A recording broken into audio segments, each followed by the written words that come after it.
La vice-premier ministre en charge de l'environnement et développement durable, Eve Bazaïba, a eu ce mardi 11 mai un entretien fructueux avec l'ambassadeur américain Mike Hammer sur une possibilité d'approfondir la coopération entre les deux pays dans le cadre de la préservation de la nature. La nature congolaise est très importante et les forêts congolaises c'est très important, le deuxième poumon du monde. Et on doit voir qu'est-ce que les États-Unis et la communauté internationale peuvent faire pour vous aider à protéger cette nature, mais aussi pour bénéficier de la communauté qui vit dans les forêts et dans cette région. L'ambassadeur américain renseigne que cet entretien avec la vice-ministre fait suite de celui eu récemment avec le président de la RDC, Félix-Antoine Tshisekedi.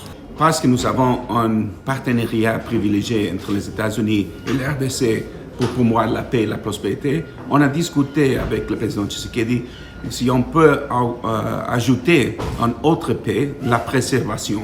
Et c'est ça la cause et le motif de notre réunion. La vice-premier ministre de l'Environnement et Développement durable, Eve Bazaïba, a échangé avec l'ambassadeur de la France en RDC sur une possibilité de mettre en place une structure de gestion harmonieuse de la biodiversité entre les deux nations. Il y a des échéances importantes à venir au niveau international dans lesquelles la République démocratique du Congo doit jouer tout son rôle, qui concerne notamment le climat et la biodiversité. Des conférences internationales se tiendront dans la deuxième moitié de l'année en Chine et en Angleterre, notamment la COP26 qui est le suivi de l'accord de Paris sur le climat qui avait fixé un niveau d'ambition important mais qui doit être renouvelé et complété. Et il est vrai que la RDC, avec son potentiel énorme lié au bassin du Congo, a un rôle important à jouer avec l'appui des partenaires, dont la France. Au cours de ces mêmes échanges, les questions liées à la protection des aires protégées et des parcs nationaux ont été également au menu. Le représentant de la France en RDC a salué le renouvellement du partenariat RDC-CAFI, une démarche qui va permettre de toucher toutes les dimensions du secteur, y compris l'assainissement. Nous avons aussi parlé biodiversité. Il y a des échéances importantes, je le disais, à venir et des engagements forts qui ont été pris par le président Tshisekedi. La biodiversité dans toutes ses dimensions, notamment dans la dimension de la gestion des parcs naturels. C'est un aspect important. Ce sont en quelque sorte des réservoirs de ressources à la fois naturelles et peut-être économiques, mais pour autant qu'ils soient bien gérés en conservation de la nature et en gestion durable de ces ressources naturelles. Et donc certains modèles ont relativement bien marché, si je puis dire, notamment celui des Virunga, malgré l'environnement sécuritaire très difficile. Et nous allons essayer de voir comment, avec d'autres partenaires et bien sûr avec la ministre, mettre en place dans d'autres parcs des formules inspirées de ce modèle. L'ambassadeur a par ailleurs salué la réaction de la vice-premier ministre qui, selon lui, appréciait la coopération avec la France.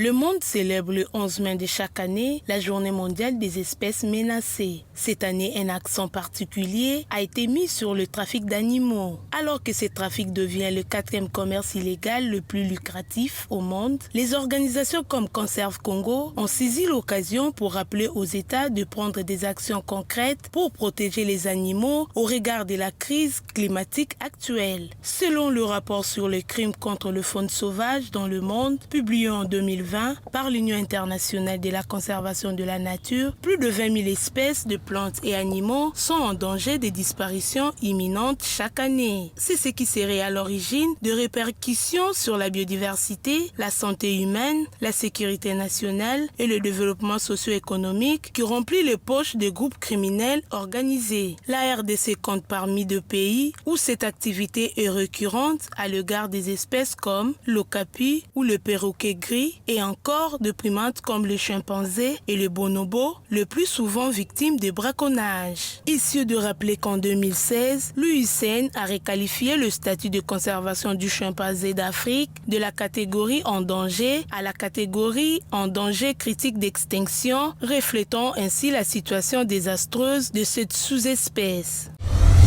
L'eau, c'est la vie, mais c'est tout ce qui manque en République démocratique du Congo en général et à la ville-province de Kinshasa en particulier. Pourtant, le pays est le plus riche en eau d'Afrique. Il représente environ 52% des réserves d'eau des surfaces de l'Afrique. Comment expliquer cette pénurie? De sources sûres, l'entreprise qui fournit l'eau dans tout le pays, entendez la Régie nationale de la distribution des lots, Régie des eaux, se trouve dans l'incapacité de desservir toute l'étendue de la RDC en général et la ville-province de Kinshasa en particulier, à cause des dettes accumulées par l'État d'une hauteur de 5 millions de dollars américains. Une situation qui plonge cette entreprise dans une difficulté financière sans précédent. L'année passée, l'intersyndicale de la Régie des eaux avait annoncé que l'entreprise ne serait plus en mesure de fournir l'eau potable à ses abonnés de Kinshasa par manque d'intrants, mais aussi à cause de plusieurs mois d'arriérés de salaire qu'accusent ses agents. Au mois de novembre 2020, le directeur général de la Régie des eaux, Clément Moubiaï, avait démenti cette information en la qualifiant de rumeur des réseaux sociaux. Si c'est vrai que cette information est une rumeur, pourquoi l'eau devient-elle de plus en plus rare dans plusieurs communes et quartiers de la capitale? Dans certains quartiers, il y a plusieurs interruptions par jour, mais l'eau peut couler de temps en temps, le jour comme la nuit, en quantité très réduite, chose qui pousse certaines personnes à ne plus fermer l'œil la nuit pour attendre le retour de cette denrée très rare afin d'accomplir certaines tâches ménagères comme laver les vêtements. Parfois, c'est une eau colorée qui coule sur les robinets ou encore une eau mousseuse et parfumée. Pourtant, nous savons tous qu'une eau pure se doit d'être limpide, incolore et inodore. Sa coloration est-elle causée par la vétusté des tuyaux? Si c'est le cas, que faut-il pour les remplacer? Pourquoi la RDC est-elle incapable d'approvisionner sa population en eau malgré son pourcentage élevé de ressources en eau? Tous nos efforts pour obtenir les avis des dirigeants de la Régie des eaux ont été vains. La République démocratique du Congo accueillera du 5 au 7 juin de cette année la deuxième édition du Salon virtuel sur les déchets. Une initiative de l'Agence nationale des déchets de l'Algérie en collaboration avec la Fédération des entreprises du Congo. Cette rencontre entend mettre en relation les différents acteurs et des pays du monde afin de commencer à agir en conséquence sur la gestion de ces immondices qui, pour certains, ont une durée de vie de plus de 400 ans. Le salon cherche à regrouper les différents acteurs de par le monde qui travaillent dans la gestion des déchets. Et la gestion des déchets, c'est sur une chaîne intégrée, c'est-à-dire à partir de la collecte jusqu'à la valorisation de ces déchets-là, en passant par les transporteurs, les recycleurs, les collecteurs des déchets. Et les attentes, c'est de mettre ensemble ces acteurs-là, de discuter, de partager l'expérience, les pratiques, les techniques qui sont utilisées en matière de gestion et traitement des déchets. Sous les thèmes l'économie circulaire en Afrique, opportunités d'investissement, la RDC, les pays hôtes de cet événement, se lance plusieurs défis quant à la gestion de ces déchets. C'est une opportunité qui est offerte à nos entreprises ici, même aux institutions, la ville et le gouvernement central, pour être au courant de l'expérience en matière de gestion des déchets à l'international et capitaliser ça au niveau du pays. Les organisateurs entendent que tous les acteurs s'imprègnent de cet événement en rehaussant de leur présence. Quant aux partenaires institutionnels, en l'occurrence du ministère de l'Environnement et Développement durable, ces cadres d'échange pouvaient jouer un grand avantage pour les pays sur la manière de gérer les déchets.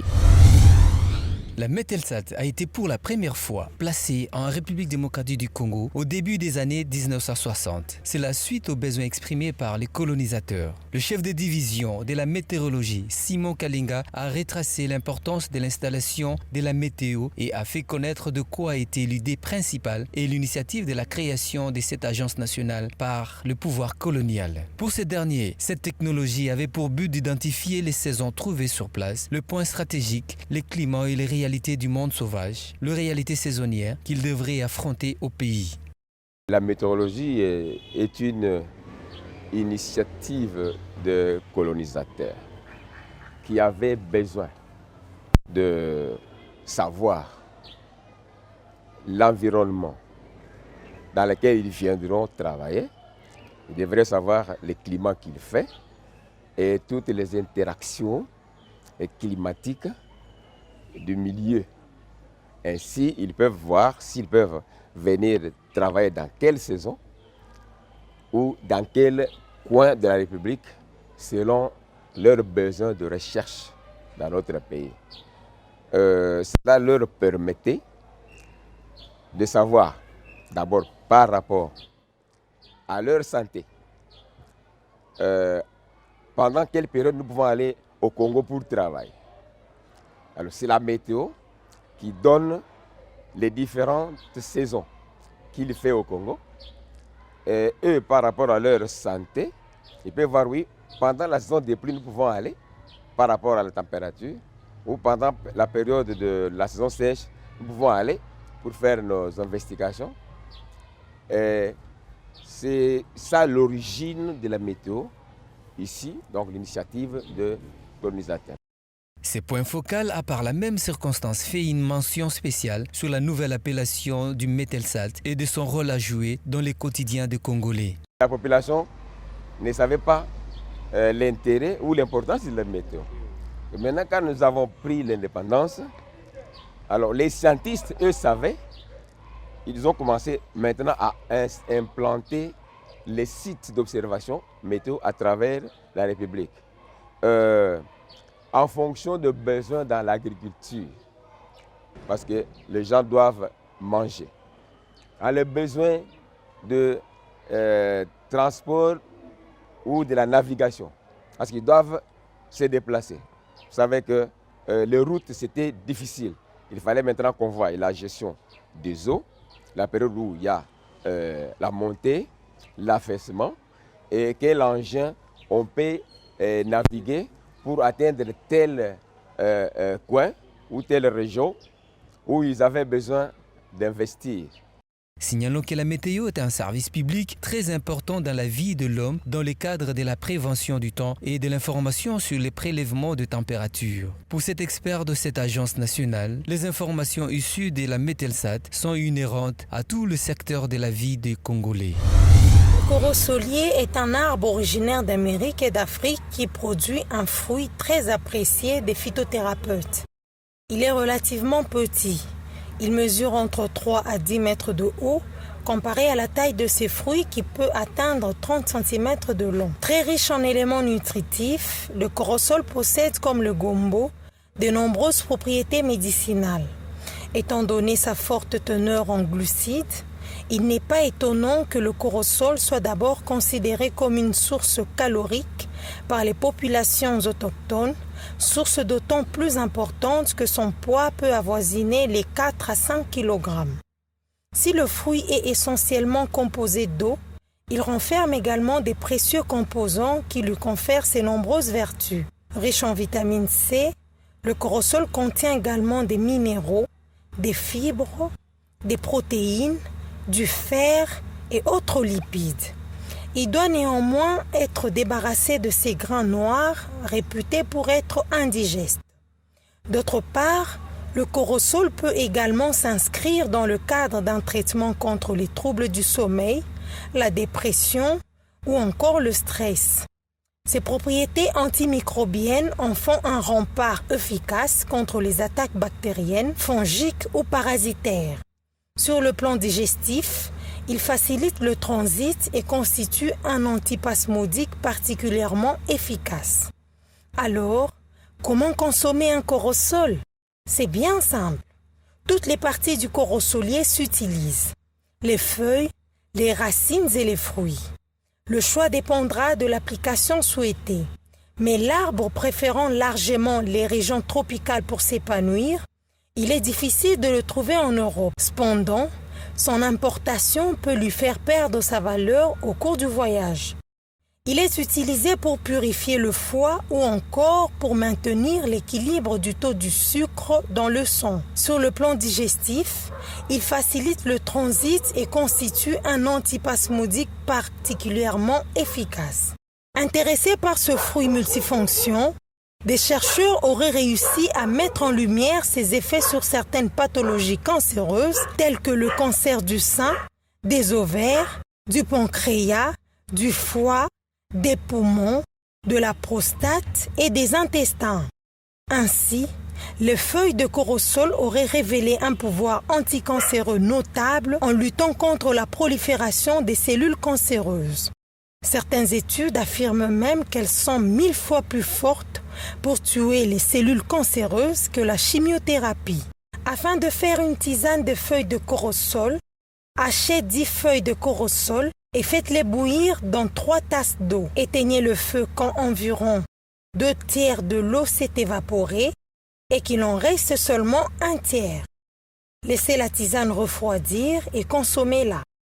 Cette tisane est également excellente pour le traitement de la goutte, une infection caractérisée par des articulations enflammées et douloureuses, en particulier les articulations des pieds et des mains.